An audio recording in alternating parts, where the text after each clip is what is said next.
नमस्कार दोस्तों, स्वागत है स्पेशल शो में। शुक्रवार को हमने देखा कि बाजार में एक अजीब सी तेजी थी। मैं अजीब सी इसलिए कह रहा हूं कि उन 5 स्टॉक्स में तेजी थी, दिग्गजों में, हैवीएस्ट वेट में, जिनके नतीजे आने थे शनिवार को। यानी 4 टॉप प्राइवेट बैंक्स और रिलायंस इंडस्ट्रीज।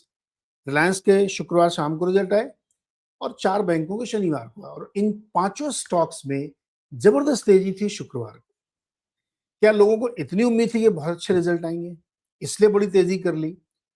मजेदार बात यह थी कि डीआईआई और एफआईआई की तरफ से कोई सपोर्ट नहीं था। एफआईआई सेलर थे और डीआईआई ने कुछ खास खरीदारी नहीं की। तो ये तेजी क्यों आई, इसके पीछे क्या कारण हो सकते हैं, और उन पांचों कंपनियों के जो रिजल्ट्स आए हैं उसमें क्या इतनी खास बात है कि वो रैली जस्टिफाई होगी मंडे को, इस पर आज बातचीत होगी। स्वागत है आपका हमारे इस शो में, और सुनील सर आज हमारे साथ होंगे। सुनील सर के पास जाने से पहले आप वीकली चार्ट देखिए। 13 से 17 जुलाई को मार्केट में क्या हुआ, एकदम फ्लैट है। तो जैसे हम लोगों ने एक शो बनाया, उसमें हमने कहा था कि महाभारत में जब चक्रव्यूह बना तो 13 हफ्ते के युद्ध के बाद, वैसे 13वें हफ्ते में भी चक्रव्यूह में मार्केट खड़ा हुआ है, कहीं जा ही नहीं पा रहा, ब्रेकआउट हो नहीं रहा उसका। और रादर जो छोटे मझोले शेयर हैं उसमें फ्राइडे को बिकवाली हुई थी। फिर हम देखते हैं एफआई का डेटा, तो जो पिछले हफ्ते तक पॉजिटिव थे वो इस हफ्ते नेगेटिव हो गए, और 9,000 करोड़ की सेलिंग की उन्होंने पिछले 5 दिनों में, जबकि डीआईएस बेचारे लगभग उसी के लेवल पे शायद मैच कर पाए। इसकी वजह से 3 सवाल जो हमेशा की तरह मेरे मन में आते हैं। पहला तो ये कि शुक्रवार को मार्केट में क्या हुआ। दूसरा सवाल है कि प्राइवेट बैंक्स के जो रिजल्ट्स आए हैं वो कैसे हैं, उनको कैसे रीड करना चाहिए। और इस पूरी परिस्थिति को देखते हुए मंडे ऑनवर्ड्स आपको कोई ऐसा सेक्टर दिख रहा है जहां पे खरीदारी करनी चाहिए? और एक सेक्टर जो सुनील जी ने बताया था वो था आईटी का, और उस आईटी सेक्टर ने आपको बेहतरीन प्रदर्शन करके दिखाया। सुनील सर, बहुत बहुत स्वागत है आपका। और नमस्कार। ये जो बहुत ही विचित्र मार्केट था शुक्रवार को, पहले तो ये समझाइए हम लोगों को। नहीं, ये देखिए, डेटा पढ़कर इस मार्केट को समझना बहुत मुश्किल है, बिकॉज जैसे आपने जिक्र किया कि बहुत पोलराइज था फ्राइडे को मार्केट। लार्ज कैप इंडेक्स 1% ऊपर, माइक्रो कैप इंडेक्स 1% नीचे, और यस। एडवांस डिक्लाइन तो 2:1 decline is to advance, right.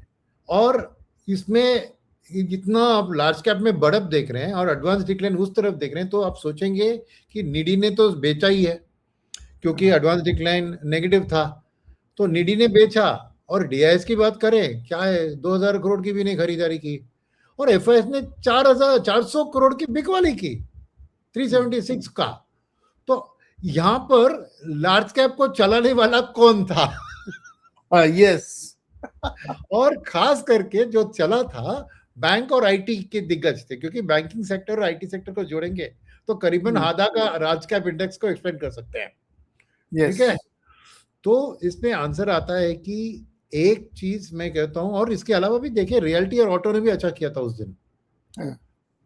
तो बात यह है कि खाली फार्मा नेगेटिव थी, तो सेक्टर रोटेशन की बात उठाएं तो उतना भयंकर नेगेटिव में नहीं निकला कोई सेक्टर जो मैच करे इसको। तो ये बहुत अजीब सी चीज थी, और इसलिए मेरा मानना है कि यहाँ डेरिवेटिव्स का थोड़ा खेल आकर खेला है। ओके, तो शायद हम जब डिस्क्राइब करेंगे उधर, उसके बारे में हम दिखाएंगे कि उसका शायद आंसर उधर हो सकता है। और दूसरी बात है कि बैंकिंग और आईटी में दोनों में क्या मैं चीज बता रहा हूं आपको कि प्राइवेट बैंक खास करके एक साल में प्राइवेट बैंक का इंडेक्स फ्लैट है। एक साल में आईटी इंडेक्स तो हाल सबको पता है, राइट। तो ये एक मैं कहूंगा कि एक किसी तरह से कैचअप रैली की बिजनेस अपडेट्स इन बैंकों की आ गई थी फ्राइडे को। खाली निम और एनपीए लेवल्स और ईपीएस देखना था रिजल्ट से, मगर क्रेडिट ग्रोथ और एडवांस ग्रोथ तो पहले ही आ गए थे। और उसमें क्या राहत मिला, और रिजल्ट के बाद में आते हैं हम, मगर फ्राइडे को ही खबर मिली थी कि जो डिपॉजिट ग्रोथ के ऊपर डर था वो हल गया थोड़ा। डिपॉजिट ग्रोथ भी एक लो 13% तक डबल डिजिट ग्रोथ बढ़ गई थी। एडवांस तो बढ़ ही रहे थे पहले, तो उसमें शायद ये मैं ऑपरेटर्स नहीं कहूंगा कि जिन्होंने नेगेटिव व्यू लिया था उसके पहले वो शॉर्ट को कवर कर रहे थे या उन्होंने शॉर्ट को रोल ओवर नहीं किया, और जिन्होंने कुछ थोड़ी बहुत पॉजिटिव भी किया, वहां पर ये है कि उनको एंटिसिपेशन था कि अगर एडवांस और डिपॉजिट्स की ग्रोथ ऐसी है तो naturally and result of EPS भी अच्छा होगा, तो क्यों उसका इंतजार करें, उसके पहले ही खरीद लें। तो ये सोच चलाया था मार्केट को। वैसे तो कुछ और चीज नहीं थी मार्केट में। और आईटी का भी क्या हुआ कि एक ओवर करेक्शन का वैल्यू बाइंग ही आया, क्योंकि देखिए बहुत मिक्सड रिजल्ट्स। टीसीएस का इनलाइन था जो आया था, महिंद्रा का अच्छा था, एचसीएल का ठीक ठाक था, तो इसमें बहुत मिक्स्ड थी रिजल्ट्स। इसका विप्रो का खराब था। तो ऐसी हालत में यहां पर देखें तो एक वैल्यू बाइंग, क्योंकि इन सब लोगों ने क्या किया, एक खास चीज की है जो मुझे पसंद नहीं है, सब लोगों ने अच्छी डिविडेंड डिक्लेयर कर दी आईटी तो वो डिविडेंड डिक्लेयर कर लिए इसलिए कि कुछ जो नए इन्वेस्टर्स अभी उधर आने की कोशिश कर रहे हैं वो है पेंशन फंड, यानी इनकम सीकिंग फंड्स।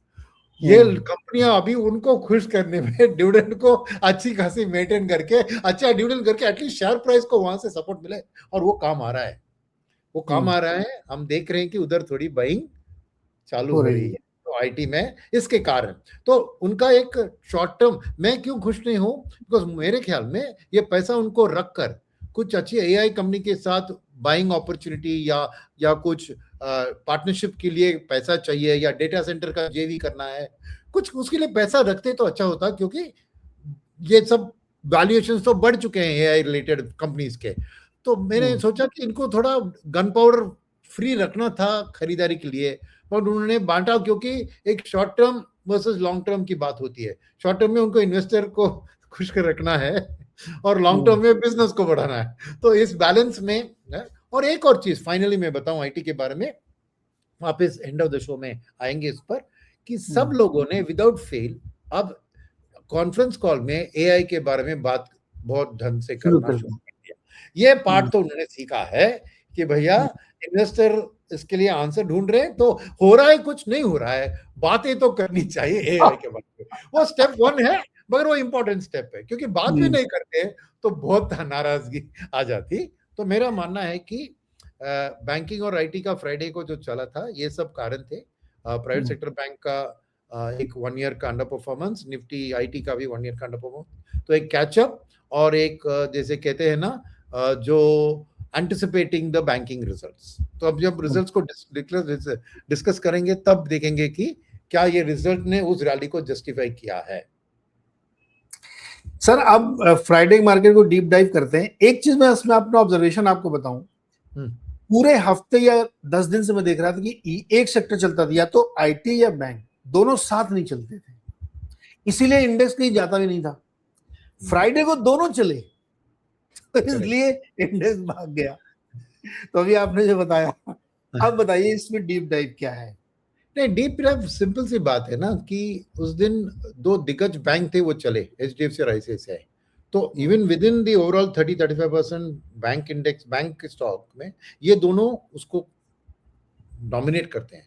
तो ये 2 बैंक चलने के कारण, और आईटी का भी टॉप फ्यू कंपनीज ही डोमिनेट करती हैं आईटी इंडेक्स को ना, तो यही कारण था इसमें। और जैसे मैंने कहा, जो बात ऑलरेडी हमने कर चुके हैं यहाँ पर है, इनफैक्ट दैट डे क्रूड का भी थोड़ा स्पाइक भी हुआ था, क्योंकि ईरान ने कुवैती पावर और वाटर प्लांट पे भी हमला किया था, उसके बावजूद ये लार्ज कैप चली। राइट, सब इग्नोर किया सर, करेंसी वीक हुई है, क्रूड $88 पे है, इंटरनेशनली कुछ भी अच्छा नहीं हो रहा था, स्टिल हम लोग सब कुछ इग्नोर कर रहे हैं। Very strong call. और इसलिए अगले स्लाइड में जाएंगे तो मैंने देखा कि सिंगल डे मूव डेरिवेटिव्स में 33,000 कॉन्ट्रैक्ट्स शॉर्ट इंडेक्स फ्यूचर्स गिरे हैं। तो ये शायद मेजर निफ्टी का अपवर्ड मूव में कंट्रीब्यूट किया है। अब ये गिरावट से उन्होंने शॉर्ट कवरिंग किया, जस्ट रोलओवर को लैप्स होने दिया, पता नहीं, पर जो भी है मेरा मानना है कि ये एक इम्पॉर्टेंट स्टेप है कि शायद वो ये एक अच्छा खबर है, बिकॉज ये जो हेज फंड जो शॉर्ट करते हैं ना, उनकी व्यू में एक बदलाव दिखने लगा है। तो मेरे लिए आपने डेटा दिखाया कि एक हफ्ते में एफआईएस नेट सेलर्स बन गए, वो बात अलग है, मगर अगर शॉर्ट कॉन्ट्रैक्ट्स कम कर रहे हैं और ऐड नहीं कर रहे हैं, यही बहुत बड़ी बात है। बिकॉज जो लोग शॉर्ट करके फायदा उठाने की कोशिश करते हैं India as a negative market, वो कम हो रहे हैं। तो ये खबर अच्छी है। कैश मार्केट में जो भी हो ठीक है, वो रिएक्शन है, मगर ये एक अगर हेज करके शॉर्ट करने वाले निकल गए मार्केट से, वही बहुत बड़ा पॉजिटिव है मार्केट के लिए। एक तरफ कैश बायर्स जो है उनका आना भी जरूरी है, मगर शॉर्ट करने वाले निकले हैं तो भी वो it releases a lot of pressure, right? Okay. और विक्स भी रीजनेबल है, 13 का मैं बहुत बुरा विक्स नहीं कहूंगा। नहीं, ये तो बढ़िया है, इसमें तो वोलेटिलिटी होगी नहीं। मैं तो इसको कहता हूँ मार्केट हमारा एकदम फियरलेस है, कोई डर ही नहीं उसको। विक्स 11, 12, 12 पे, 13 पे, तो मार्केट इज फियरलेस। तो ये था मेरे ख्याल में। और private bank of course by distance they were the top, because 2.12% private bank और ओवरऑल निफ्टी बैंक का भी 1.6। और इसका रीजन 3 है। एक है प्री अर्निंग्स पोजीशन ले रहे हैं लोग, सेकंड इंस्टीट्यूशनल में एक डिफेंसिव शिफ्ट के लिए बैंकिंग को चुन रहे हैं, ओके, और थर्ड है स्मॉलर पीयर्स जो प्राइवेट सेक्टर के ऑलरेडी आ चुके रिजल्ट्स थे, उनके रीड को लेकर ये सोच रहे हैं कि बड़े का भी अच्छा रिजल्ट आएगा। ये 3 कारण मेरे मन में थे, बिकॉज बड़े बड़े इतने दिग्गज शेयर में मैं ऑपरेटर का प्ले नहीं कह सकता हूँ भैया, इतना फ्री फ्लोट है उन बैंकों में, वो कोई ऑपरेटर आके इसको चला नहीं सकता है, not like a small cap और माइक्रो कैप। तो ये एक कंसर्टेड मूव है बाय बिग इंस्टीट्यूशनल प्लेयर्स, चाहे वो डीआई हो या एफआई हो पता नहीं, मगर डेफिनेटली ये एक पोजीशनिंग ले रहे हैं, वो कॉल ले रहे हैं। और अब ये रिजल्ट्स को पढ़ते हैं तो देखते हैं कि क्या ये सस्टेनेबल है कि नहीं, तो रिजल्ट्स को एक बार देख लेते हैं इसके बाद। और आईटी का मैंने बताया, अभी डिस्कस किया कि महिंद्रा की अच्छी रिजल्ट के कारण एक वो चला लगाया उसमें, और आईटी का जैसे मैंने कहा इंडेक्स 23% गिरा है ईयर टू डेट, तो एक मार्जिन ऑफ सेफ्टी भी बन गया। और ये क्या है कि again ahead of Infosys result, क्योंकि 23 तारीख को ही इन्फोसिस आ रही है, बट उसी स्टॉक में भी एक बाइंग देख लिया ऑलरेडी।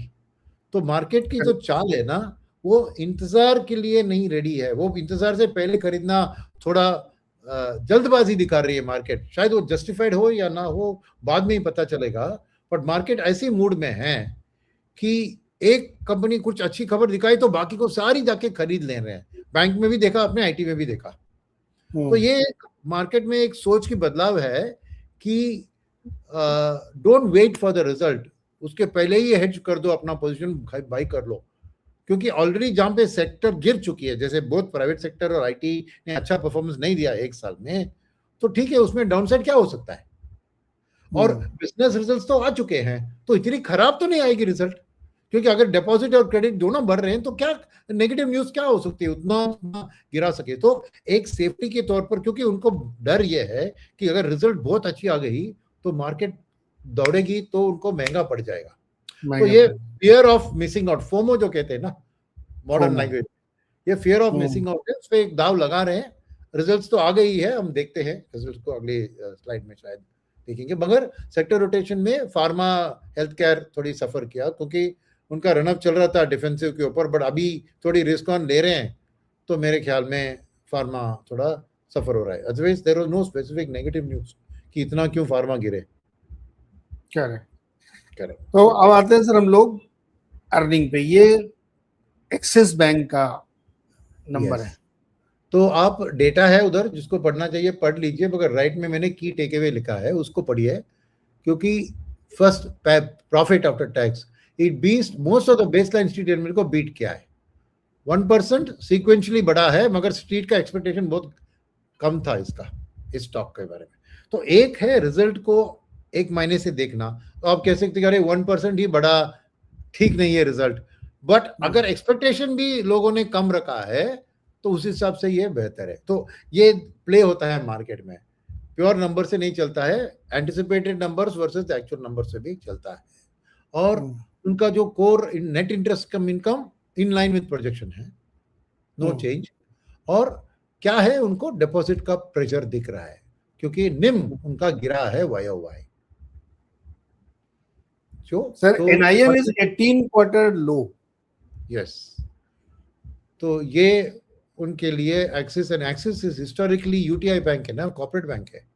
रिटेल अभी बढ़ा रही है लेटर में, और बेस उसका एक कॉर्पोरेट बैंक है, राइट। तो उधर निम का गिरना वो एक थोड़ी कंसर्न नहीं, डिपॉजिट्स वो महंगे पे ले रहे हैं एक तरफ, वो दिख रहा है। और एनपीए रेशियो में देखिए इम्प्रूव्ड है, हेल्दी है, सीक्वेंशली थोड़ी बड़ी है Q4 से, मगर फिर भी मैं कहूंगा कि नेट एनपीए 0.39 ठीक है, उतनी खराब नहीं है। तो ये सो रिजल्ट पे कहूंगा, मार्केट ने उम्मीदें कम रखी थी इसलिए ये दिखता है ठीक। ये है एक्सिस की बात। अब आते हैं द दिग्गज, the king of the banks. अब बॉटम लाइन ने मिस किया उन्होंने पैट को। 19,300 करोड़ कंसेंसस था, 19,100 पे आया, तो थोड़ी डिसअपॉइंटिंग है। सेकंड है कि ग्रॉस एडवांसेस में क्रेडिट एक्सपेंशंस एचडीएफसी का मर्जर के बाद भी अच्छी ग्रोथ दिखा रही है, ईयर ऑन ईयर 15.4% का ग्रोथ। तो लेंडिंग बुक ठीक है, मगर खुशखबरी और बुरी खबर दोनों डिपॉजिट्स में है। खुशखबरी क्या है, डिपॉजिट ग्रोथ 15% के करीब, यानी मैचिंग एडवांसेस ग्रोथ, अच्छी खबर है ये। मगर कासा का खाली 9% बढ़ा है, सब हाई कॉस्ट महंगी डिपॉजिट थी, वो डिपॉजिट के चेस में इंटरेस्ट को डाल के फाइट में they are gaining market share but at a cost. They are not able to grow the CASA at the same rate as the interest facing deposits. So this is it is, as I said, good and bad. Okay. और फिर निम की बात करें, compressed है निम, systemic friction and low cost deposit mobilization drags margins. Yes, high cost deposit लेके उन्होंने निम के ऊपर दबाव लाए हैं। तो ये वाली रिजल्ट शायद मार्केट को उतना खुश नहीं करेगी, बिकॉज दिग्गज को पैसा फेंक के डिपॉजिट उठाना पड़ रहा है, ये चिंता है। दिग्गज है तो थोड़ी चिंता है, अदरवाइज आई मीन नंबर ठीक ठाक है, उतना बहुत सही है, मगर दिग्गज की अगर वो ही एज अ लीडर जाके पैसा फेंक रहा है डिपॉजिट के लिए, तो दिग्गज को तो अपने टर्म्स पे काम करना चाहिए, वो कस्टमर के टर्म्स पे है। और ये प्रेशर मर्जर के कारण है, क्योंकि उनको जो एचडीएफसी लिमिटेड का जो लेंडिंग बुक आया है ना, उसको फाइनेंस करने के लिए वो लॉन्ग टर्म बोरोइंग उनको चाहिए नो, नहीं तो एसेट लायबिलिटी मिसमैच हो जाएगी ना सर। लेकिन 4-5 साल हो गए, कितने साल तक वो हैंगओवर रहेगा? अरे नहीं, वो तो मैच्योर हो रहा है ना। देखिए एवरेज एक लोन 15 साल रखी है, एवरेज एक हाउसिंग लोन का समझिए कि 10 साल एवरेज या 8 साल उठाइए, ठीक है। अब वो थोड़ी 8 साल का कोई बैंक डिपॉजिट देता है आपको, समझ रहे हैं? तो they have to roll over the deposit, you can not do direct matching, you can't raise like that. Where insurance companies क्या करते हैं, तो उनका जो ड्यूरेशन मैचिंग करते हैं वो बॉन्ड मार्केट में जाके, डिपॉजिट से नहीं, बॉन्ड मार्केट में एग्जैक्टली परफेक्टली मैच करने की कोशिश करते हैं, मैकॉले ड्यूरेशन का वेटेड एवरेज को लेकर मैच करते हैं। बट ये एज अ एचडीएफसी लिमिटेड वो करने की कोशिश करती थी, but bank can not do that. वो एक होता है अल्को ना, एक ही में सब झमेलाता है। तो आई एम श्योर दैट उनके यहाँ अंदर पर इंटीरियर में एक अलग to manage the home loan book की फाइनेंसिंग को एक अलग टीम होगी और रेगुलर बिजनेस को होगी, मगर रिपोर्ट होते हैं कंसोलिडेट होता है और वो उसका सेपरेशन नहीं दिखाएगी। तो अगर ये अभी भी वो हैंगओवर ऑफ द मर्जर आपको मेरे ख्याल में अभी भी दिख रहा है, इसलिए वो डिस्पैरेट है डिपॉजिट्स के लिए, बिकॉज उनको लॉन्ग टर्म चाहिए। तो एक तरफ हम कह रहे हैं कि कासा इतना ही बड़ा इतने बड़ा, उनका ड्राइव भी है कि जितना भी लॉन्ग टर्म डिपॉजिट उठाए ताकि उनका होम लोन के वेट रेजिडुअल मैच्योरिटी के पास मैच हो जाए। तो ये इट्स कॉम्प्लेक्स थिंग, इसलिए एचडीएफसी बैंक बहुत दिन से नहीं चला है ना, बिकॉज अभी भी वो ग्रैपल कर रही है। उसके अलावा जो सिचुएशन आई थी चेयरमैन का रेजिग्नेशन, वो तो बात अलग है, बट मर्जर को ही उसको एज अ एल्को, देखिए बाकी एम्प्लॉय लेवल मर्जर ये सब हो चुका है, उसमें वो सब है, but on a funding basis ना इतना आसान नहीं है एक बैंक को सडनली लॉन्ग टर्म बुक को फंड करना। तो ये दिक्कतें अभी भी दिख रही है उनमें, राइट। अब आते हैं तो दूसरा दिग्गज, राइट। इसका अर्निंग्स वेलोसिटी एसेट क्वालिटी से ड्रिवन है। पैट अच्छा बढ़ा है बिकॉज उन्होंने ग्रॉस एनपीए को स्टेबल रखा है, राइट। और प्रोविजनिंग भी फ्लैट रखा है। मैंने क्या ना, ये प्रोविजनिंग की बात क्या होती है, आपको याद होगा आदित्य पुरी होने के टाइम में एचडीएफसी बैंक की चाल ये होती थी कि जिस क्वार्टर में प्रॉफिट अच्छा बन जाए उस क्वार्टर में वो प्रोविजन को बढ़ा देते थे, और जिस क्वार्टर में थोड़ी बुरी लग रही है तो प्रोविजन को राइट बैक करके वो स्टेबिलिटी मेंटेन करती। राइट। ये थी उनकी आदित्य पुरी होते हुए। उसके बाद मैंने उतना ट्रैक नहीं किया कि वो नहीं, बट इसीलिए उन्होंने 30 क्वार्टर के लिए 30% प्रॉफिट ग्रोथ हर क्वार्टर में दिखाया, याद होगा आपको। और इसीलिए एफआईएस को बहुत पसंदीदा स्टॉक था वो, क्योंकि कंसिस्टेंसी दिखाते थे। कंसिस्टेंसी कहां से आता था, बिजनेस थोड़ी कंसिस्टेंट है। तो वो प्रोविजन का बहुत स्मार्ट इस्तेमाल करके इन्वेस्टर की एक्सपेक्टेशन को अच्छी तरह मैनेज करते कि मैं इतना दूंगा तो ये दे रहा हूं। वो कहां से आया पूछो मत, पोजीशन राइट बैक से आया या बिजनेस ग्रोथ से आया वो बात अलग है, बट मैं ये गारंटी देता हूँ अब आईसीआईसीआई बैंक भी वो करने की कोशिश कर रही है मेरे ख्याल में। थोड़ी बहुत वो एनपीए रेशियो को स्टेबल रखते हुए प्रोविजनिंग को एडजस्टमेंट करके वो करने की कोशिश कर रही है, मेरे को दिख रहा है एक चीज ऐसी। और नेट इंटरेस्ट इनकम उनका लेंडिंग बुक में अच्छा, उनका लेंडिंग बुक है। और आईसीआईसीआई कॉर्पोरेट कम रिटेल बैंक है, राइट। उसका भी हिस्ट्री एक आईसीआईसीआई लिमिटेड से शुरू होता है ना। तो ये कहूंगा मैं ये थोड़ी अच्छी रिजल्ट है, ओके, क्योंकि अर्निंग्स की रिजल्ट भी अच्छी है, ये भी है। अब आते हैं जो कोटक, जो और एक बड़ा दो बैंक जिसने रिजल्ट इस वीकेंड पे दिलवाया, राइट।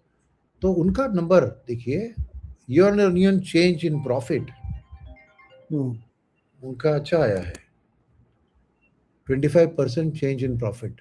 तो स्ट्रीट की एस्टिमेट 19 to 20% एक्सपेक्ट कर रही थी, और ये 25% प्रॉफिट ग्रोथ दिखा रही है। तो ये huge out performance versus consensus, और सीक्वेंशियली भी 2.4% बढ़ा है। तो ये रिजल्ट अच्छी है। और नेट इंटरेस्ट इनकम भी स्टेडी है, क्योंकि उन्होंने लेंडिंग बुक को बढ़ाया है। और निम भी देखिए प्रेशर है उसमें, क्योंकि डिपॉजिट का प्रेशर इन सबको है।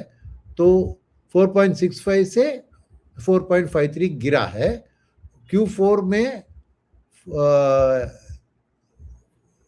4.67 था, 4.6 ईयर ऑन ईयर था, और लास्ट क्वार्टर में 4.67। तो जरूर फंडिंग कॉस्ट का प्रेशर कि देखिए, अगर एचडीएफसी बैंक जाके ज्यादा इंटरेस्ट दे रही है तो ये सब तो उनको क्या तो करना ही चाहिए ना। तो दैट प्रेशर ऑन द निम है, कोटक में दिख रहा है। मगर फिर भी उनकी एसेट क्वालिटी बहुत इंप्रूव हो चुकी है ईयर ऑन ईयर। अभी देखिए खाली 27 बेसिस पॉइंट से उनका नेट एनपीए, करेक्ट। आपने एक्सिस का देखा 39 था, इनका खाली 27 है। सो फैंटास्टिक है, एक्सेलेंट एसेट क्वालिटी ट्रेजेक्टरी है। और फ्रेश स्लिपेजेस भी वो ईयर ऑन ईयर 27% गिरे हैं। तो क्वालिटी ऑफ द लोन्स जो ये दे रहे हैं ये भी अच्छा साबित हो रहा है, करेक्ट में। तो और नेट एडवांसेस का ग्रोथ इनके ऊपर देखे तो consistent double digit credit moment 15%। Deposit में of course lags the loan growth देखा आपने, और कासा रेशियो भी गिरा है फ्रॉम 43 to 40। तो सब हाई कॉस्ट डिपॉजिट्स के पीछे दौड़ रहे हैं। पर इनके यहाँ पर क्या है कि एडवांस ग्रोथ हो रही है, तो उसको फाइनेंस करने के लिए कर रहे हैं। तो निम को थोड़ा प्रेशर में आते हुए प्रॉफिट को बढ़ा दिया। देखिए price versus price into quantity होता है। प्राइस गिरा है यानी निम, बट लोन बुक बढ़ा है यानी क्वांटिटी। तो P इंटू Q में उनकी ईपीएस भी सबसे अच्छी बढ़त है। तो निम कंप्रेशन चलेगा एज लॉन्ग एज आप लेंडिंग को बढ़ते जा रहे हैं। तो ये मैं कहूंगा प्राइवेट सेक्टर बैंक सभी को है प्रेशर ऑन डिपॉजिट्स, क्लियरली दिख रहा है।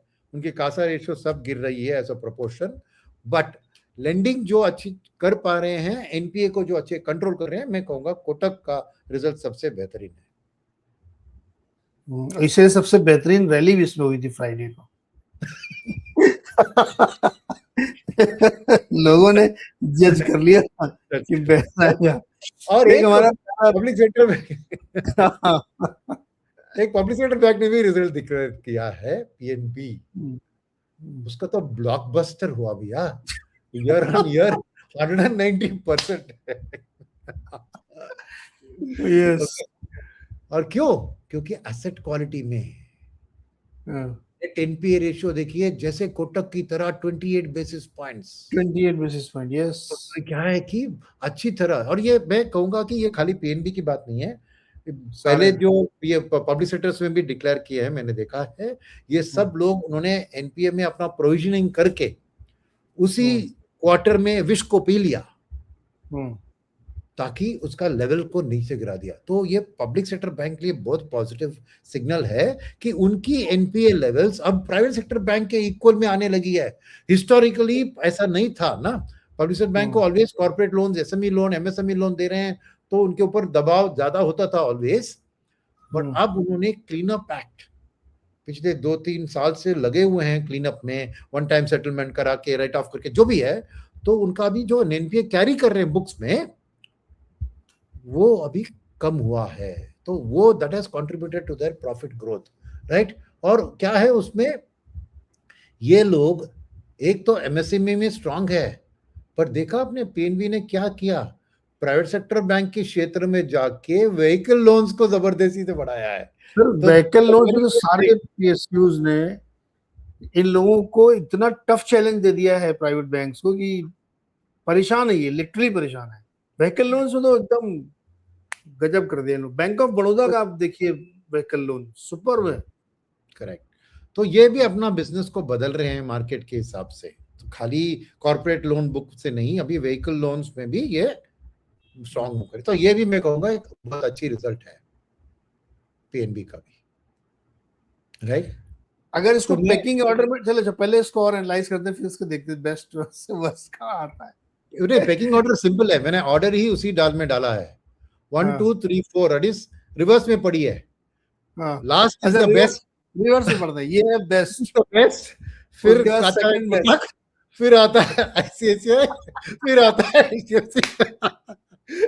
मगर एक्सिस का क्या है कि एक्सिस की उम्मीदें कम थी, तो इसलिए मेरा मानना है कि उम्मीद से बेहतर है, बिकॉज सब लोगों की एक्सिस के बारे में बहुत आउटलुक ही नेगेटिव है, तो इसलिए वो रिजल्ट आई, वो actually against the comparison better है। तो yes, मेरे ख्याल में ये रिवर्स है। ये इससे अच्छा ये है, फिर उससे अच्छा ये है, फिर उससे अच्छा ये, और सबसे अच्छा ये।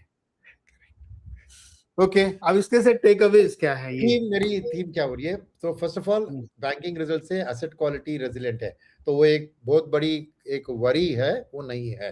तो बैंकिंग सेक्टर के लिए ही ये अच्छी खबर है, और क्रेडिट ग्रोथ डबल डिजिट पे बढ़ रही है, तो ये एक टेक अवे है जो हेल्थ ऑफ द इकोनॉमी पे भी रिफ्लेक्ट करती है। देखिए, ये खाली बैंकिंग सेक्टर की बात नहीं है, ये इंडिया इंक की बात है, राइट। ये बिकॉज बैंकिंग रिफ्लेक्ट ये करती है, राइट। तो क्रेडिट का डिमांड भी अच्छा है और बैड लोन्स भी कंट्रोल में है, मगर रिटेल डिपॉजिट के लिए मारामारी चालू है, इसलिए सबके निम्स के ऊपर दबाव है। ये एक second take away. Third is cat retail deposit है, मगर क्या है कि हाई कॉस्ट टर्म डिपॉजिट्स इनकी कम। देखिए एचडीएफसी बैंक का मैंने देखा है 17% deposit growth, CASA growth is only 9%। तो ये अब यो सिचुएशन में है जहां पे they are force to take on high cost 3 year 5 year deposits, तो ये लॉक इन कर रहे हैं। तो डेंजर क्या है इसमें कि ये फिक्स्ड रेट होते हैं ना डिपॉजिट्स, तो आने वाले दिन में अगर एक स्थिति आई कि रेट कट का जमाना आया साल के बाद, तो ये फंसेंगे, बिकॉज इन्होंने फिक्स्ड, उनका डिपॉजिट रेट तो फ्रेश डिपॉजिट पे कम कर सकते हैं, एग्जिस्टिंग थे तो बढ़ गए। देना तो पड़ेगा। फॉलिंग इंटरेस्ट रेट सिनेरियो अगर वो बदलाव एक साल के बाद, मैं इमीडिएटली रेट कट की बात नहीं कर रहा हूँ बिकॉज आज मानसून का प्रॉब्लम है, आज अपना इंपोर्टेड ऑयल का प्रॉब्लम है, तो अभी आरबीआई कोई रेट कट की सोच में नहीं होगी, मगर ऐसा नहीं होगा कि परमानेंटली होगा। 6 महीने के बाद, एक साल के बाद रेट कट का माहौल आ सकता है ना। अगर वो हुआ तो लेंडिंग रेट्स गिरेंगे, बट इन्होंने हाई कॉस्ट डिपॉजिट्स अक्यूमुलेट किया है, वो भी लॉन्गर टर्म के लिए, तो वो ये फ्यूचर निम प्रेशर बिल्ड हो सकता है। ये एक सोच मन में रखनी चाहिए। जब तक आपको इंटरेस्ट रेट राइजिंग साइकिल में है तो ठीक है, बिकॉज लोन्स भी बढ़ेंगे ना, लोन की रेट भी बढ़ेगी तो ये मैनेज कर लेंगे। तो बैंक्स के बारे में ये देखना है कि जिस दिन वहां रेट कट का माहौल आता है उस दिन सबको लगेगा कि बैंक के लिए अच्छी बात है, मगर तब आपको इस दिन को भूलना नहीं है कि इन्होंने बहुत हाई कॉस्ट डेबिट्स लेके रखा है, तो इतनी आसानी से rate cut is favourable for banks करके तब कूदना नहीं है जब भी वो दिन आए। ध्यान रखिए कि आज के माहौल में ये long term high cost term deposits को इकट्ठा कर रहे हैं रिटेल के जरिए, राइट। तो एक वो सोच है। फिर इसके बाद अगली स्लाइड में भी एक पॉइंट है शायद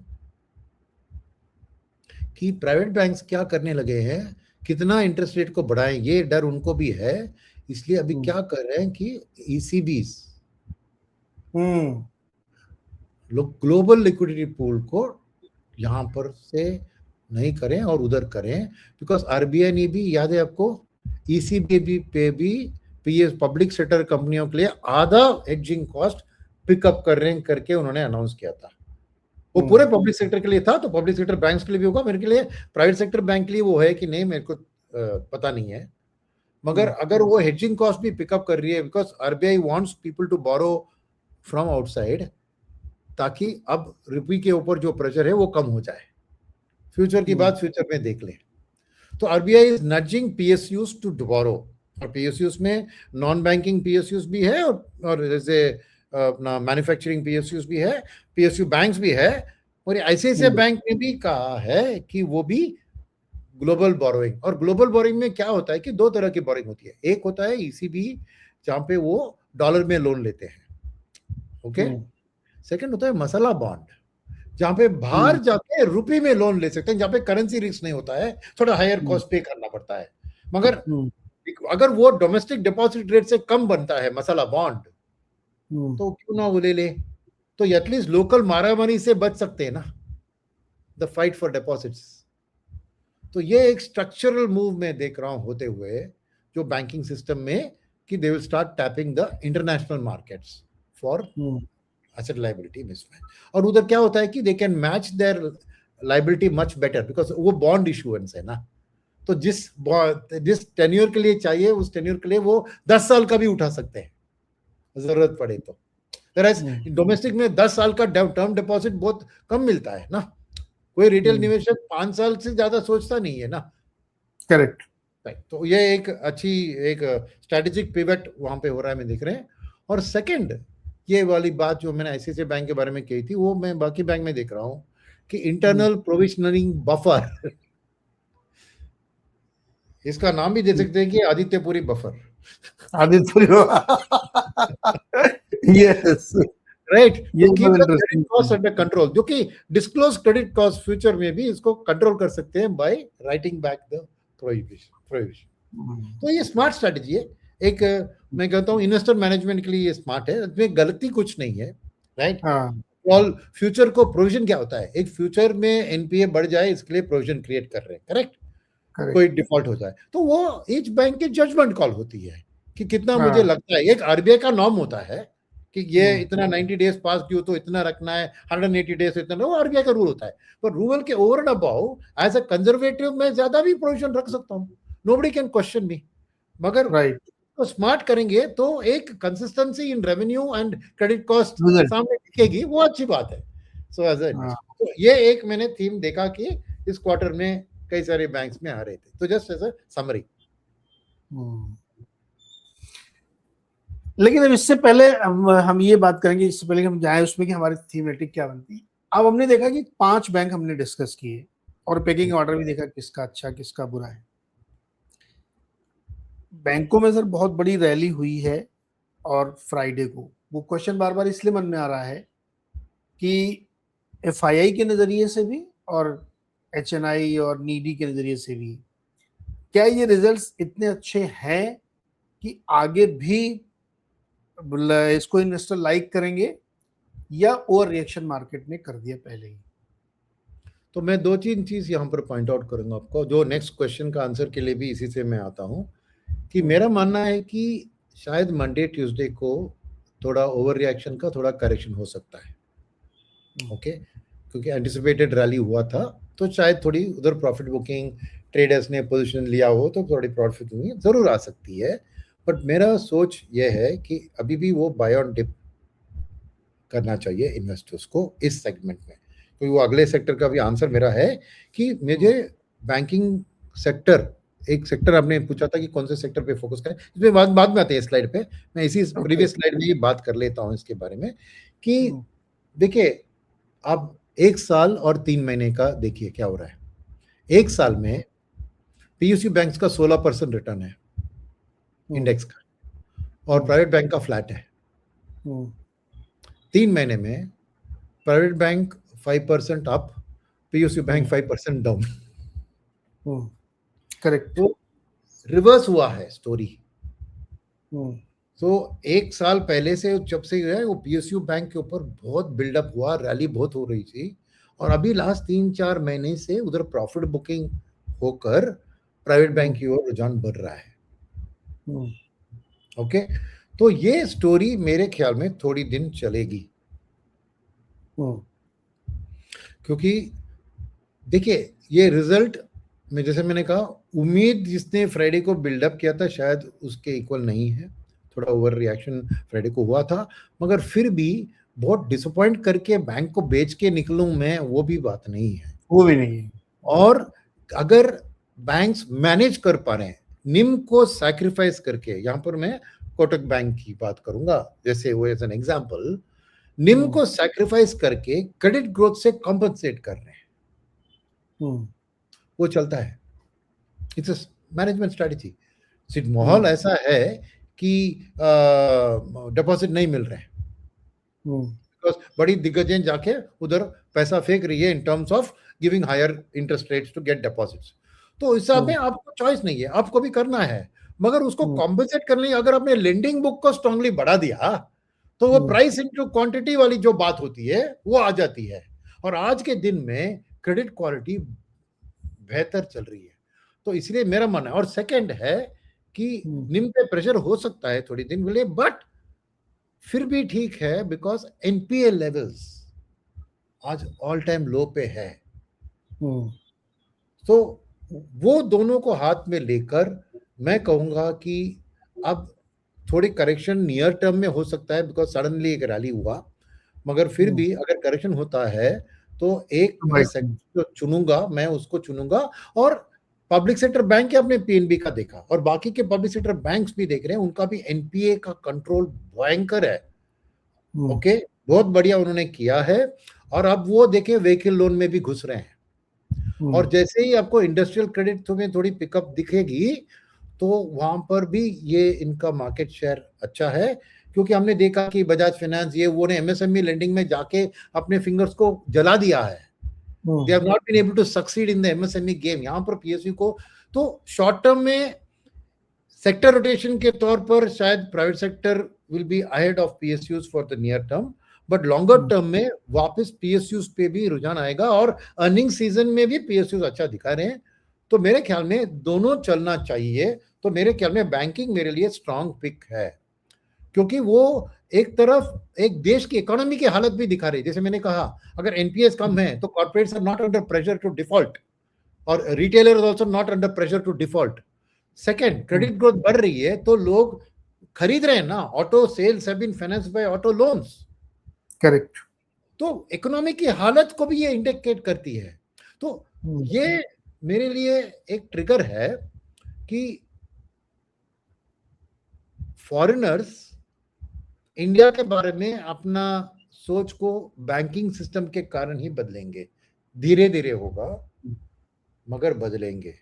तो मेरे ख्याल में, और इसका एक जो कहते हैं ना वर्चुअस साइकिल, क्या क्यों बोल रहा हूं मैं, बैंकिंग नंबर्स की डिसेंट नंबर्स के कारण एफआईएस इंडिया की ओर सोच बदल सकते हैं, मगर वो सोच बदलने के मौके में वापस उनको निवेश बैंकिंग नहीं करना है, बिकॉज 35% ऑफ द इंडेक्स।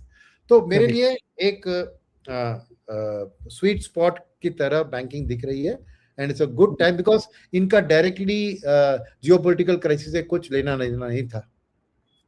और मेरा मानना है कि जब तक ये 85-86 उस लेवल पे रहेगी, आरबीआई कोई रेट हाइक की बात नहीं करेगी। मॉनसून का भी जुलाई फर्स्ट हाफ की प्रोग्रेस डिसेंट था, और अभी भी एल नीनो की बात हो रही है कि अगस्त सितंबर में आएगा, और मगर आई थिंक सोइंग सीजन अच्छा मेरे ख्याल में चला होगा।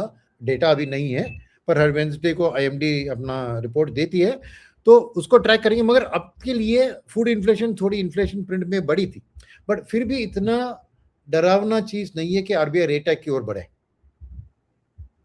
राइट। तो मेरे ख्याल में banking is a good play.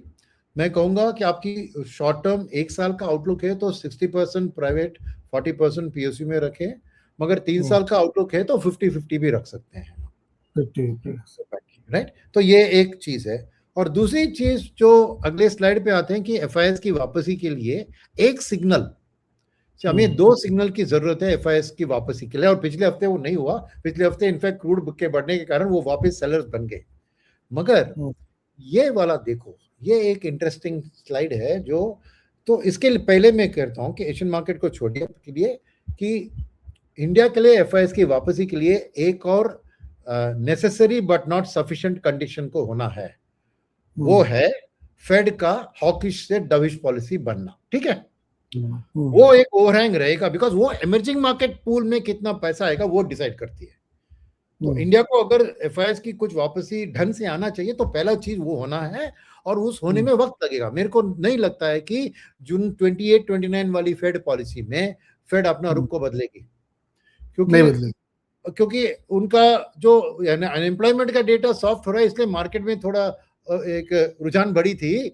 मगर उन्होंने फेड के मीटिंग के मिनट्स में क्लियरली दिख रहा है कि वो उस डेटा के ऊपर डिपेंड नहीं कर रही है, वो एक्चुअल इन्फ्लेशन प्रिंट के ऊपर डिपेंड कर रही है। और वो इन्फ्लेशन प्रिंट जब तक तेल अभी वापस जियोपॉलिटिकल के कारण वापस थोड़ी बढ़ गई ना, तो उसके कारण अभी इन्फ्लेशन उतनी आसानी से घटेगी नहीं यूएस में।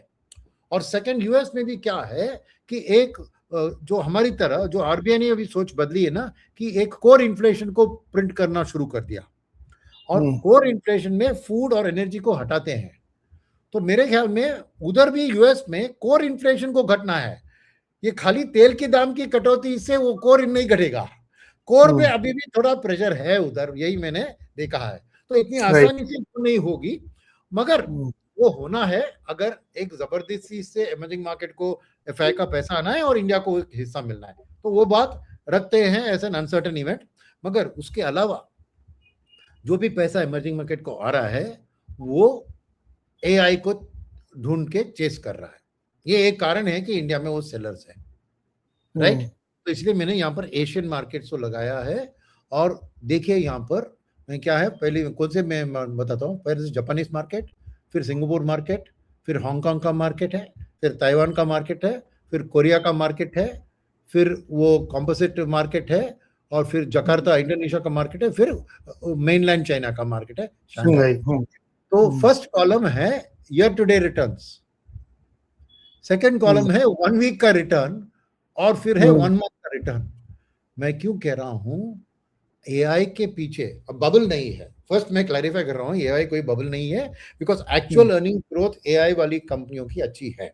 ये .com बबल की तरह नहीं है जहां पर खाली हवा में चली थी, राइट, वो नहीं है। मगर फिर भी ये मार्केट में आपको एआई क्या इतना बढ़त हो गया कि थोड़ी भी नेगेटिव न्यूज से मार्केट में एक करेक्शन आ सकता है, और वो शुरू हो चुकी है। तो एक हफ्ते का देखिए, उधर ताइवान का डाउन 6%, कोरिया का डाउन 6%, और एक महीने का भी देखिए, कोरिया का डाउन 6%, कोरिया का डाउन 22%, कोरिया 22%। तो इसमें क्या है, ये मार्केट के बारे में दो है, एक एआई डिपेंडेंट है, दूसरी स्टॉक कॉन्सेंट्रेटेड है। तो अगर एफआईएस वहां से पैसा निकाल रहे हैं और इमर्जिंग मार्केट में रखने की सोच रहे हैं, तो उनको चाहिए एक नॉन एआई मार्केट जो बहुत डाइवर्सिफाइड है in terms of stock concentration, और वहां पे इंडिया सामने खड़ी होती है। राइट, जो एआई हेज की बात कर रहे थे, मुझे लग रहा है कि ये डेटा से दिख रहा है, क्योंकि एक साल का रिटर्न देखिए, ताइवान का 45%, कोरिया का 58% वाईटीडी का। तो वहां पर वो प्रॉफिट बुकिंग का सिलसिला अभी शुरू हो चुका है, और ये अगर आगे बढ़ती है, एक थोड़ा प्रॉफिट बुक करके वो कंसंट्रेशन रिस्क के कारण अपने एलोकेशन को गिराने की उधर सोच रहे हैं, तो वो इमर्जिंग मार्केट का पैसा घूम फिर के इंडिया को पलट के आ सकता है। तो मेरे मन में ये टाइमिंग हम कहना मुश्किल है, मगर आज अगर आप पोर्टफोलियो बिल्ड कर रहे हो, तो मैं कहूंगा कि एफआई की वापसी की पोर्टफोलियो बिल्ड करें। कब होगा पता नहीं, एक दिन होगा, उस दिन के लिए आज। और जब एफआई आएंगे तो उनके 2-3 पसंदीदा सेक्टर है, एक है banking because as it is 35%, दूसरा है आईटी बिकॉज उनको वैल्यू जोन में आ गया है, टैक्टिकल कॉल के लिए सही है, और करेंसी का हेज मिलता है उनको, और तीसरा है फार्मा, यहाँ पे भी उनको करेंसी का हेज मिलता है। राइट, तो मेरे ख्याल में सेक्टर कॉल में आप थोड़ी लंबी अवधि की सोच रखते हुए कह दी कि ये इतना चल चुका है, ये एआई वाली मार्केट, वो आने वाले दिन में उतना नहीं चलेगी, वहां पे प्रॉफिट बुकिंग चलेगी, तो वो प्रॉफिट बुकिंग का सिलसिला जारी रहेगा। तो जब पैसा डाइवर्ट होगा तो इंडिया, और फाइनल में पॉइंट बताऊं कि ये leaving all these factors aside, India का मार्केट में 1 साल 1.5 साल में एक बहुत बड़ा बदलाव हुआ है। क्या है वो, कि इंडिया एक लो बीटा मार्केट की ओर बढ़ रही है, और ये लो बीटा 2 चीज के कारण है। एक है डाइवर्सिफाइड स्टॉक मार्केट पूल, क्योंकि कोई भी देश का डाइवर्सिफाइड होता है तो नेचुरली एक सिंगल इवेंट से, देखिए हमारी वर्स्ट इवेंट ऑयल का 120 जाना था, वो भी हमने ऑब्जर्व कर लिया। राइट, एज एन इकोनॉमी हमारी जो रेजिलियंस है वो सामने है।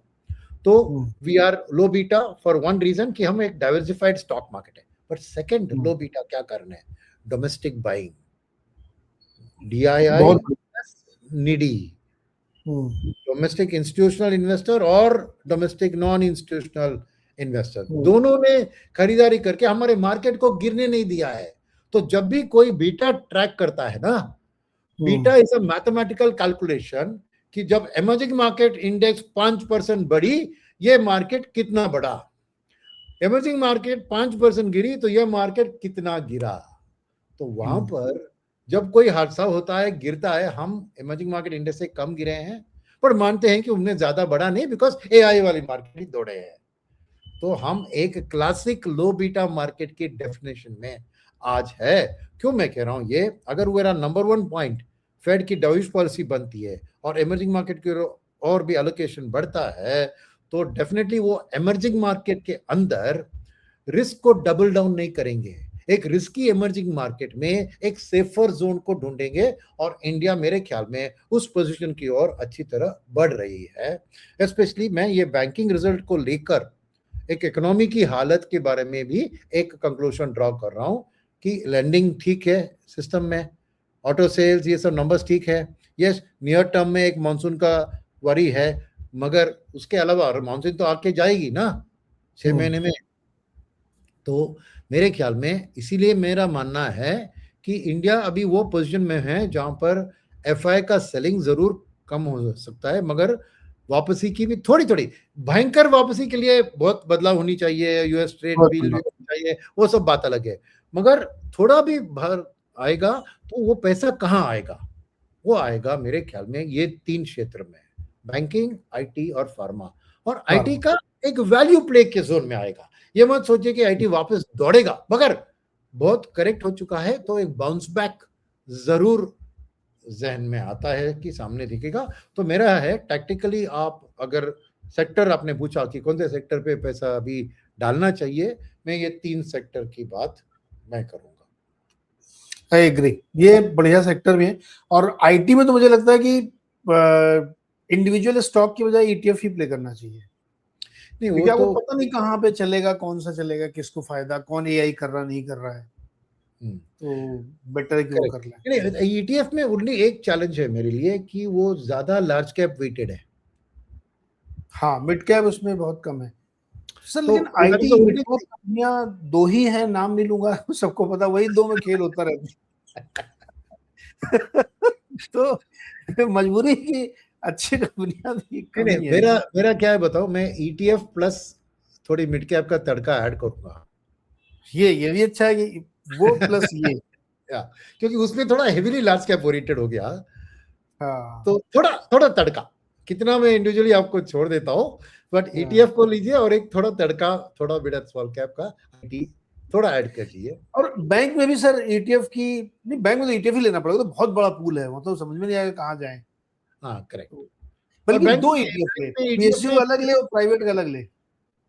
हाँ, वो अलग भी ले सकते हैं, और जैसे मैंने कहा ना, मैंने रेशियो दे दिया ना, शॉर्ट टर्म में 60-40, लॉन्ग टर्म में 50-50 हाँ, उसके बैंकिंग थ्रू प्ले कर सकते हैं। पे करते हैं। और फार्मा का मेरे ख्याल में आउटलुक अच्छा है, बिकॉज करेंसी का हेज भी है। और फार्मा में देखिए वो इंडस्ट्री ना आज कटिंग एज में परफॉर्म कर रही है। फार्मा का देखे तो बड़े बड़े एक्विजिशंस कर रहे हैं, फेड से उनसे मांग है कि भैया ये प्रोडक्ट हमें कैंसर ड्रग बना के दो, right. I think Indian pharma एक, जो मैं कहता हूं कि वैल्यू जोन, वैल्यू एडिशन के तौर पर आगे बढ़कर प्रोडक्ट लेवल में आकर अपनी जेनेरिक और सीडीएमओ का स्ट्रेंथ को रखते हुए प्रोडक्ट क्षेत्र में रिस्क लेकर बढ़ रहे हैं, राइट। तो ये एक लॉन्गर टर्म प्ले है, और मुझे एफआई जरूर इसे पसंद करेंगे। तो मैं आज जो भी कह रहा हूं, मैं यही देख रहा हूं कि हो गया यार बहुत सेलिंग एफएस से, अब आने वाले दिन में और भयंकर सेलिंग की उम्मीद तो नहीं है, तो वापसी होगी, धीरे होगी, मगर जब आएगी उनके लिए चॉइस नहीं है। उनके इंडेक्स में 35% बैंकिंग है, आज 10% से ज्यादा आईटी है, 2-3% फार्मा होगा। तो नॉर्मली उनको हिस्टोरिकली एफएमसीजी उनका सेफ सेक्टर रहता है, मगर इस बार जो मॉनसून की एक ओवरहैंग है, इसलिए इतनी जल्दी में एफएमसीजी में वो आएंगे। और उसकी मॉनसून की खाली नहीं, उनका रिजल्ट्स भी अपना ब्रेंट क्रूड की प्राइस का इम्पैक्ट रिजल्ट्स पे भी दिखेगा एफएमसीजी कंपनियों से। एफएमसीजी में सर एक प्रॉब्लम मुझे जो हमेशा लगती है वो ये है कि जब लोग एफएमसीजी की बात करते हैं तो वो 6-7 जो कंपनियां हैं लिस्टेड वाली बड़ी, हमें लगता है एफएमसीजी वो है, बट एक्चुअली अनलिस्टेड में इतना टफ कंपटीशन इन कंपनियों को दे रखा है कि सेक्टर तो ग्रो कर रहा है, बट वो हमको दिखता नहीं, इसलिए क्योंकि हम केवल हमको एचयूएल, डाबर और मैरिको ही दिखते हैं, बट मैरिको से 100 टाइम्स बेटर प्रोडक्ट आपको अनलिस्टेड में मिलेंगे। छोटे छोटे स्टार्टअप प्रोडक्ट बना, हीरो हीरोइन की अपनी अपनी कंपनियां हैं, इतने अच्छे प्रोडक्ट बना के बेच रहे हैं, अब तो ये उधर कह नहीं रहे हैं, लगेगा। और क्विक कॉमर्स का इम्पैक्ट इनके ऊपर प्लस ही पड़ रहा है। एग्जैक्टली क्विक कॉमर्स, और तो रिलायंस भी आज क्विक कॉमर्स में बहुत छलांग लगाने वाला है, देखिए बिल्डअप कर रहे हैं सर उसके लिए। अमेजॉन अमेजॉन ने जो शुरू किया है ना, क्विक, बहुत तेजी से बढ़ रहा है, तो करेक्ट। ये भी बड़ा इंटरेस्टिंग है। रिलायंस से हमने बात नहीं की, उसमें हमने चूंकि फोकस हम बैंक पे करना चाह रहे थे, उसका रिजल्ट मैंने अलग से एनालाइज किया था अपने इवनिंग शो में सर, और ओवरऑल नंबर ठीक है, बढ़िया नंबर है, कोई बहुत दिक्कत नहीं है, लेकिन उसमें रिटेल का नंबर, जो एफएमसीजी वाली बात करें, वो नंबर वीक है उनका। और Jio platform is okay, not bad not good, चूंकि अब अर्निंग के दम पे उनकी आगे लिस्टिंग भी होने वाली है, तो टोटलिटी में नंबर इतना अच्छा है कि उसकी रैली उन्होंने फ्राइडे को कर ली। 2.5% जो चल गया स्टॉक, वो ऐसे ही अर्निंग पे चलता है, तो मंडे को कैसा रिएक्शन होगा मुझे पता नहीं इसमें, लेकिन रिजल्ट ठीक है उसका, नॉट ग्रेट रिलायंस का रिजल्ट, तो वो भी ठीक है, उसमें भी रिएक्शन होगा मार्केट। उस स्टॉक का तो देखिए बहुत साल से, बहुत दिन से अंडर परफॉर्म कर रहा है, 5 साल बिकॉज से सर। वही तो तो वहां पे ना एक बड़ी भूकंप की जरूरत है उस स्टॉक को चलने के लिए। यस। ये ऐसे वैसे मैंने हिंदू रेट ऑफ ग्रोथ दिखा दिया करके आप हाँ, नहीं कर सकते, राइट। दैट स्टॉक में उम्मीदें बहुत है, और अब फोकस सब उस आईपीओ पे होगा कि कब होगा, यस यस यस, जियो पे। तो वही पे होगा। तो देखिए वो और यू नो उस देखिए बैंकिंग में मैं कंफर्टेबल था डिस्कस करना, बिकॉज दो हमने इंडिविजुअल कंपनी को डिस्कस किए, हम आउटलुक एक सेक्टर का बना रहे हैं। अब करेक्ट, रिलायंस को डिस्कस करके मैं कौन से सेक्टर का आउटलुक बनाऊं आपके लिए बोले। एग्जैक्टली। टेलीकॉम का प्लेटफॉर्म का बनाऊं, रिटेल का बनाऊं, या ऑयल एंड गैस का बनाऊं, ये सब एक खिचड़ी है ना। तो उस खिचड़ी एक्चुअली में हम क्या उसको लेकर कर सकते हैं, राइट। तो जब तक ये खिचड़ी को पूरी अनरावल करके तीन दिग्गज अलग कंपनी नहीं रखते, तब तक डील ये को सही बात है, वो करना चाहिए, एनालाइज करना बड़ा क्योंकि मुश्किल एक होता प्राइस डिस्कवरी होगा। फॉरेनर्स भी इसलिए कंफ्यूज है इसमें है। हाँ, कि ये बिजनेस है, उधर ट्रांसफर प्राइसिंग में क्या हो रहा है, ये इसका अलग कर रहे हैं, कौन सी बिजनेस को बेसिस बोरिंग लेकर किस बिजनेस को फाइनेंस कर रहे हैं। ये सब तो एक पूरा एक खिचड़ी है ना, वही कह सकते हैं। तो ऑयल खिचड़ी एंड गैस नहीं का है, ही। जब बीमार है तो खिचड़ी पीते हैं, मगर जब तंदुरुस्त है तो खिड़की को थोड़ी ढूंढते हैं आप। तो इसीलिए ऑयल एंड गैस का इतना अच्छा रिजल्ट आया कि उसकी वजह से पूरा रिजल्ट अच्छा दिख रहा है। बाकी दो सेक्टर में उतना अच्छा नहीं था वहां पे, तो इसीलिए हमने कहा और उसको वो अलग से रखते हैं। और ये दूसरी मैं बात कहूंगा कि देखिए इंडेक्स में इतना बड़ा हिस्सा है, तो एफआईएस की सोच में भी वो इट्स नॉट, क्या कहते हैं ना, वो उनको मूव करनी, एक पैसिव फंड को तो लेना है रिलायंस, जितना इंडेक्स में है तो लेना ही है, तो वो एक बाइंग सपोर्ट रहेगी, तो करेक्शन ज्यादा आने की हम गुंजाइश नहीं रखेंगे। मगर जैसे कहा, अभी वो आईपीओ के बाद ये स्पिन ऑफ होगी ना, हाँ सुना। उसके बाद आप देखेंगे तो then there are only two businesses, there is retail and oil and gas.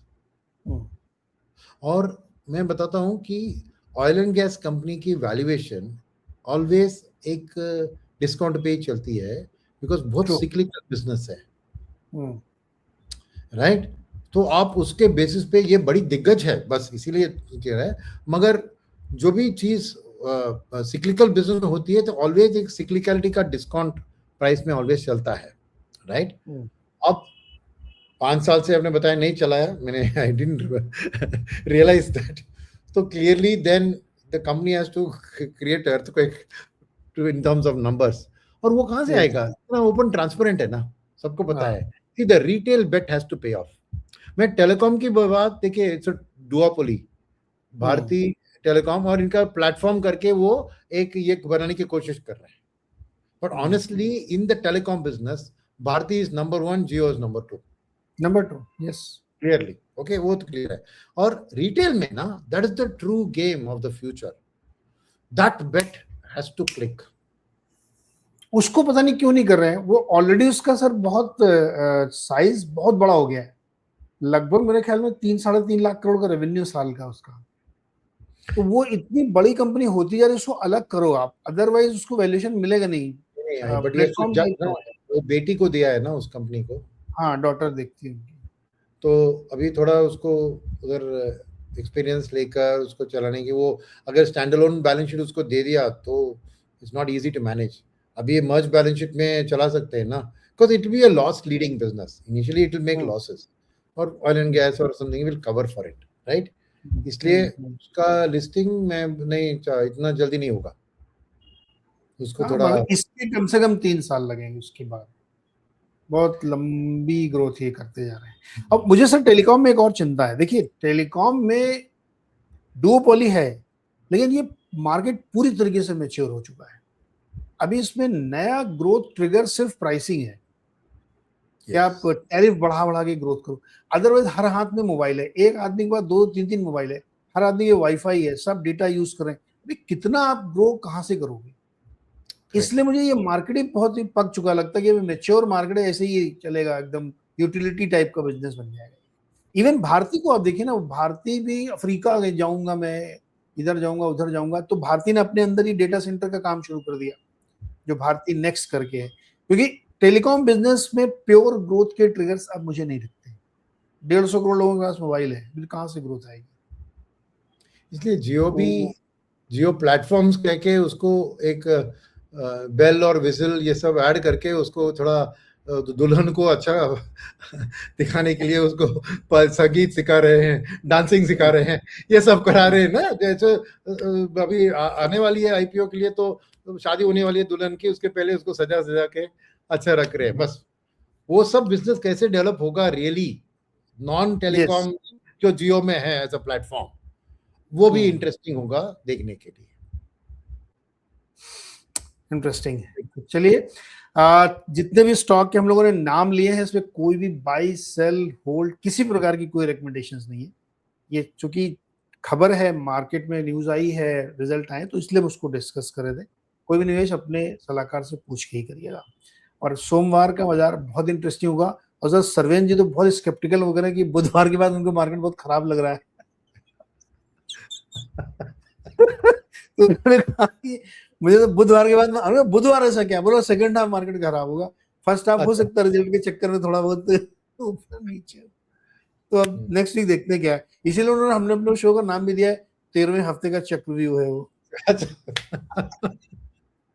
तो नेक्स्ट वीक बड़ा इंटरेस्टिंग और बढ़िया होगा, देखते हैं क्या होता है। Thank you so much sir. Thank you. अगले हफ्ते हम लोग फिर मिलेंगे और मंडे को क्या होता है ये सब कुछ भी हम लोग देखेंगे। Thank you so much sir.